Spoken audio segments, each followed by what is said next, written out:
Friends, రీసెంట్గా release అయిన Harihara Veeramallu movie చూసే ఉంటారు కదా. అందులో కోహినూర్ డైమండ్ గురించి స్టోరీ అయితే ఉంది కదా. ఇప్పుడు అసలు ఈ డైమండ్ అనేది ఎందుకు అంత స్పెషల్, దీని స్టోరీ ఏంటో తెలుసుకుందాం. అయితే ఈ స్టోరీ తెలుసుకునే ముందు ఈ వీడియో అయితే తప్పకుండా లైక్ చేయండి, మన ఛానల్ను సబ్స్క్రైబ్ చేసుకోండి, ఆల్ నోటిఫికేషన్ను అయితే సెలెక్ట్ చేసుకోండి. అప్పుడే నేను అప్లోడ్ చేసే ప్రతి వీడియో మీ వరకు వస్తుంది.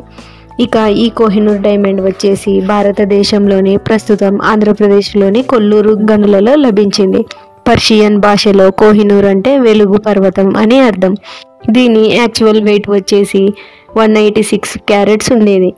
అప్పట్లో బ్రిటిష్ వారు వచ్చేసి ఈ డైమండ్ను కట్ చేయడం వల్ల 105.6 క్యారెట్లకు తగ్గించారు. ఇక ఈ డైమండ్ వచ్చేసి దక్షిణ భారతదేశంలో 1294వ సంవత్సరంలో కాకతీయులు కాకతీయ సామ్రాజ్యాన్ని స్థాపించి పాలించేవారు.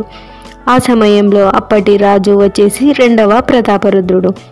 ఇక ఉత్తర భారతదేశంలో అల్లావుద్దీన్ ఖిల్జీ రాజుగా ఉండేవాడు. ఇతను దక్షిణ భారతదేశంపై దండయాత్ర చేయాలని అనుకుని మొదటగా కాకతీయుల సామ్రాజ్యంపై దాడి చేశాడు. అప్పుడు ప్రతాపరుద్రుడిని ఓడించి అక్కడ ఉన్న ఖజానాను అలాగే కాకతీయ సామ్రాజ్యాన్ని స్వాధీనం చేసుకున్నాడు. అలా ఈ డైమండ్ వచ్చేసి అల్లావుద్దీన్ ఖిల్జీ దగ్గరకు చేరింది. ఆ తర్వాత ఇది తుగ్లక్ మరియు లోడీ వంశాల చేతుల్లోకి వెళ్ళింది. లోడీ వంశంలో చివరి పాలకుడు ఇబ్రహీం లోడీ.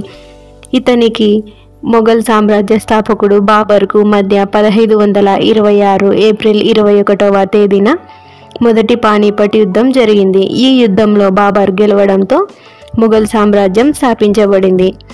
తద్వారా కోహినూర్ డైమండ్ను కూడా బాబర్ చేతుల్లోకి వచ్చింది. ఈ యుద్ధం ద్వారానే ఈ వజ్రం అనేది వెలుగులోనికి వచ్చింది. బాబర్ తర్వాత ఇతని కుమారుడు హుమయూన్కు దీనిని బహుమతిగా ఇచ్చాడు. ఆ తర్వాత కాలంలో మొఘల్ సామ్రాజ్యాన్ని షాజహాన్ పాలించేవాడు. ఇక షాజహాన్ వచ్చేసి తన భార్య ముంతాజ్ మహల్ కొరకు తాజ్ మహల్ను నిర్మించాడని మనకందరికీ తెలుసు కదా. అలాగే తాజ్ మహల్తో పాటు షాజహాన్ తన కోసం ఒక విలువైన సింహాసనాన్ని కూడా నిర్మించుకున్నాడు. అది వచ్చేసి పికాక్ థ్రోన్ అని అంటారు. ఈ సింహాసనాన్ని తయారు చేయడానికి బంగారం, విలువైన రత్నాలు, వజ్రాలతో పాటుగా ఈ డైమండ్ను కూడా పొదిగారు. ఇక ఇంకొక ఇంపార్టెంట్ విషయం ఏంటంటే ఈ పికాక్ థ్రోన్ను తయారు చేయడానికి సుమారుగా 7 ఇయర్స్ పాటు టైం పట్టింది. షాజహాన్ తర్వాత ఔరంగజేబ్ ఈ డైమండ్ను పొందాడు. మొఘల్ చక్రవర్తులలో చివరి రాజైన బహదూర్ షా II సామ్రాజ్యాన్ని పాలించే సమయంలో పర్షియన్ నుంచి వచ్చిన నాదిర్ షా 1739వ సంవత్సరంలో దాడి చేశాడు. ఈ యుద్ధం వచ్చేసి మెయిన్గా కోహినూర్ డైమండ్ కొరకే జరిగిందని చరిత్రకారులు చెబుతున్నారు. 1739వ సంవత్సరంలో బహదూర్ షా IIకు మరియు నాదిర్ షాకు కర్నాల్ యుద్ధం అనేది జరిగింది. ఈ యుద్ధంలో బహదూర్ షా II ఓడిపోవడంతో ఇతని ఖజానాతో పాటు ఈ డైమండ్ను కూడా ఇతను స్వాధీనం చేసుకున్నాడు. ఇతను ఈ డైమండ్ను చూసిన వెంటనే కోహినూర్ అని పిలిచాడు. పర్షియా భాషలో కోహినూర్ అంటే వెలుగు పర్వతం అని అర్థం. నాదిర్ షా చనిపోయాక ఆఫ్ఘన్లు ఈ డైమండ్ను తీసుకున్నారు. ఆ తరువాత సిక్కు మహారాజు రంజిత్ సింగ్ ఈ డైమండ్ను పొందాడు. కొద్ది రోజుల తరువాత రంజిత్ సింగ్ మరణించాడు. ఆయన మరణం తర్వాత అతని కుమారుడు రాజా దిలీప్ సింగ్ సింహాసనాన్ని అధిష్ఠించాడు. అయితే దిలీప్ సింగ్ చిన్నవాడు కావడంతో, అంటే కేవలం 5 సంవత్సరముల వయసు కావడంతో 1849వ సంవత్సరంలో బ్రిటిష్ ఈస్ట్ ఇండియా కంపెనీ పంజాబ్ను ఆక్రమించింది. ఈ సమయంలో దిలీప్ సింగ్ బ్రిటిష్ రాణి విక్టోరియాకు ఈ కోహినూర్ డైమండ్ను అప్పగించాడు. ఆమె ఈ డైమండ్ను తన బ్రాస్లెట్లో ధరించింది. కొన్ని రోజుల తర్వాత రాణి ఆమె భర్త ప్రిన్స్ ఆల్బర్ట్ ఆప్టిక్స్ నిపుణుడైన సర్ డేవిడ్ బ్రూస్టర్తో మాట్లాడి వ్యాపారి రాబర్ట్ గారార్డ్ ఈ డైమండ్ను కట్ చేశారు. ఫలితంగా ఈ డైమండ్ వెయిట్ వచ్చేసి 186 క్యారెట్ల నుండి 100.56 క్యారెట్లకు తగ్గింది.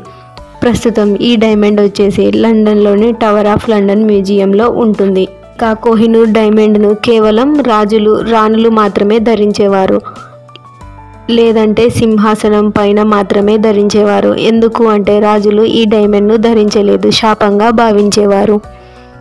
అందువల్లనే ఈ డైమండ్ను విక్టోరియా మహారాణి మాత్రమే ధరించింది. ఇక ఈ కోహినూర్ డైమండ్ను భారతదేశానికి తీసుకురావాలని స్వాతంత్రం వచ్చినప్పటి నుండి 1947వ సంవత్సరం నుండి అధికారులు ప్రయత్నిస్తున్నారు. కానీ పాకిస్తాన్ ఈ డైమండ్ తమదని ప్రతిసారి గొడవ చేస్తుంది. 2015లో కూడా ఈ డైమండ్ను తిరిగి తీసుకురావడానికి బ్రిటిష్ ప్రభుత్వంతో అధికారులు మాట్లాడారు. కానీ బ్రిటన్ ప్రభుత్వం అది తమ రాణికి బహుమతిగా ఇవ్వబడింది, తిరిగి ఇవ్వడం కుదరదు అని చెప్తున్నారు. ఈ ఫ్రెండ్స్, ఈ డైమండ్ స్టోరీ అయితే మీకు నచ్చినట్లయితే తప్పకుండా లైక్ చేయండి.